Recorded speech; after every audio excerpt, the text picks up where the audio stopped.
We're back, and we're here with Terry Pratchett, whose latest novel, Thud, from HarperCollins, is in bookstores now. Welcome back to Fast Forward. Thank you very much. It's good to be here. It's good to see you again. Well, now, since the last time we've talked, Going Postal, which we discussed briefly in our last interview, is been in bookstores, has sold marvelously, and now we have another Discworld novel, which once again features one of the more familiar characters of the Discworld, Samuel Vimes. And it's a fascinating novel. Now, Thud has a number of different meanings. It's a good name for a book, isn't it? Because, you know, you're tempting fate. You've really got to sell well with a book called Thud. You know? You have to be confident of the content of the book to have a title like that. Yeah, I suppose I kind of reached a point in my career when it was kind of a what the heck decision. Besides, also, it's nice. It's, you know, it's a nice square title. You know, it's got an exclamation mark on it as well. You know, exactly. It's good value for money. And what I have liked about this book a lot is that besides watching Commander Vimes once again save the world, we get to catch up on a lot of other people we know of from the Discworld, here, there, and everywhere, as everyone's running about. Can I just connect you there? He most decidedly doesn't save the world. What he does do is give the world time to save itself, which is very much more of a Discworld way of doing things. You know, just dropping a ring into a volcano does not do it on Discworld, but it's the start of the process that might. Okay. And we also get to see the development of his relationship with his young son. And some of the most enjoyable passages are the descriptions of Sam and his determination to get back home at 6 p.m. every evening, no matter what, so he can read to him one book, Where's My Cow? And it's just, it's like it's his anchor now for himself.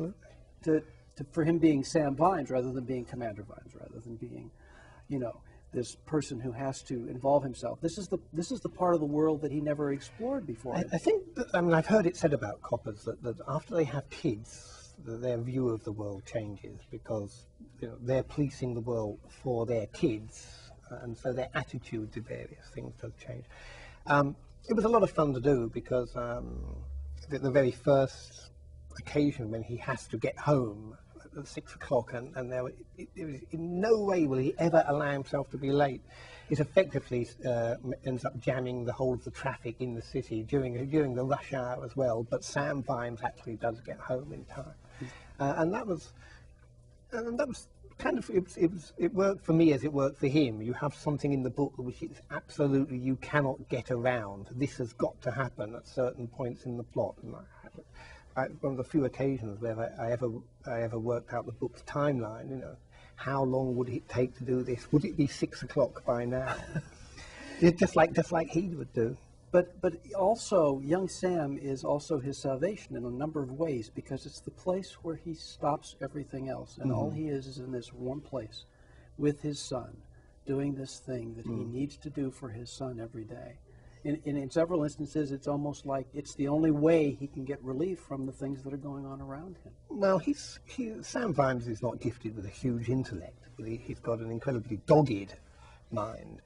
And I think he's played for a fall by lots of people, not least of which Lord Vetinari. But when you get Sam Vimes on the trail, that there is nothing that's going to turn him off it. Yeah, I love the phrase you use. He may not be the sharpest knife in the drawer. Matter of fact, he may be the spoon. But he'll keep going. He'll actually keep going, yeah. And he has his moments. I mean, he is able at one point to completely flummox Lord Vetinari. I mean, it's one of the few times we've ever seen that august and sage gentleman just absolutely stunned.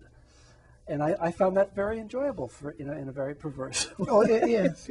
Well, Vimes can read people fairly well, and I enjoyed the whole series with the government inspector, the man that's sent out to check whether the watch is actually good value for the city's taxes, and that whole sequence was rather fun. See, you got to understand the dynamic. It's not just the X's and the O's. It's the dynamic and the history.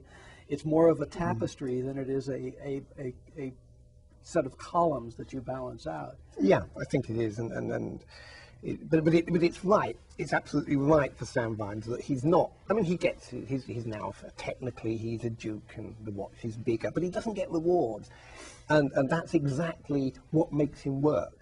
When he's telling all his officers that we're all going to have to work double shifts, and there may be overtime payments, but there may not, but you'll get a lovely warm feeling, and I don't care if you don't.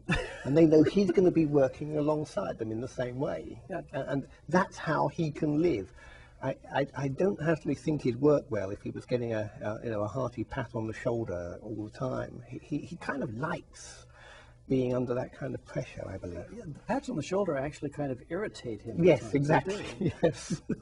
And actually, the only one he'll take a pat on the shoulder with, and that's with a great deal of suffering, is from his wife, who loves collecting documentation of all of his accomplishments. Oh yes, yes. Yes, and all the political cartoons of him that appear in the newspaper. So he has to send the butler down before she does, so he can buy them and destroy the originals before she gets them. Yeah, it was nice to see him it was nice to write him as the family man. But at the same time, you've got to keep a plot going that new readers can actually follow. But that's kind of the fun thing with Discworld. I mean, it's Vimes as a family man, and we can anyone with kids and many people without kids can understand a lot of what's going on. It's got nothing to do with fantasy. In fact, an awful lot, more than I actually originally expected in that book. It's got little to do with fantasy. Okay, there are names like trolls and dwarves and vampires in there, but they could just be convenient labels. Exactly. You examine them as people, and you examine their relationships with maybe some special circumstances, semi-immortal beings trying to deal with the world as it changes. And I wonder, is that harder, do you think, than it is for ordinary people? For the world goes by so fast, when something goes by relatively slowly over eons, does it make it harder? I think it does when you suddenly look around and you haven't realised how changed it has become. But the thing that kind of pulled me up. I mean, the book was written probably about finished 7 months ago, and it was of its time. And then we had 7/7, the bombs in London on the tube and on buses and so forth. And we have a large Muslim community, and there was a certain amount of people looking around and saying, "Hey, where have we got to now?" And I thought, when that happened, I remembered that there's in Thud exactly the same thing has happened, but it's between dwarves and trolls, and I'm not saying that they equate. It is between people who are in fact dwarves and trolls, but Vimes finds himself in the same circumstances. Can I really trust you? I've trusted you up till now, but did you say yes to the atrocity, or did you just refrain from saying no? And there's also his worry about the rest of the city. Once they find out what's happened, will they be able to deal with or will they categorize them as the other, the ones to be afraid of? It's a domino, but we know about this sort of thing, and everything whirls straight down the sinkhole, and no one trusts anyone else, and the first person to blink starts the war. Yeah, or the first person to trip and fall, and someone thinks they're actually trying to come after them, and all that. I think that's why I mentioned, he doesn't exactly change the world. It won't come as any great surprise to my readers that at the end things aren't better than they were, but what they do have is an opportunity to be better. Thousands of years or hundreds of years of hatred don't stop with a handshake, but the process of ending those thousands of years might begin with a handshake, and then everyone backs away, and as days go by, the possibility that you can get along without fighting gradually gets stronger. Now, before we finish this interview, I want to talk about one thing that's happened because of Thud. Now, if we talked about Sam's appointment with his son, and his reasoning is he can't miss it for any reason, because even if it's a good reason, that means he could miss it. And then all of a sudden, perhaps there isn't quite as good a reason that he could miss it, and he doesn't want to go down that hill. And you can't be a second late, because if you can be a second late, you could be 5 seconds late. And what the hell, what half a minute's not going to be bad? And the point is, it wouldn't be too bad, and his son probably wouldn't notice. But then it would be even later, and then one evening you couldn't do it at all because you were so busy, and then the whole thing collapses. And he spent so much time getting the sounds right. Why would he want to stop? You better explain to people that the book is Where's My Cow is almost the kind of quintessential kids' children's book, and it's full of farmyard noises. Not just farmyard noises, actually, and Vimes can actually get all the noises exactly right. And we actually brought out the book. And that's what I wanted to show, is Where's My Cow by Terry Pratchett, a Discworld picture book for people of all sizes.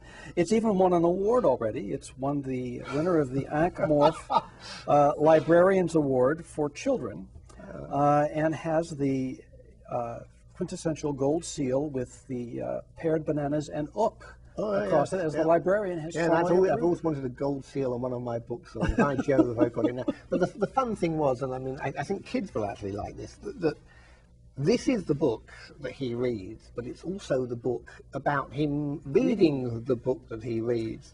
And it kind of... he does stray once, and, you know, when he starts adding a few little things. Oh, yes, but what I mean was that when you actually see him taking down from the shelf the actual book which you yourself are reading, I like the paradoxes in there, which were a lot of fun. And in fact, it wasn't my suggestion. My editor read the book and said, "We've got to publish Where's My Cow?"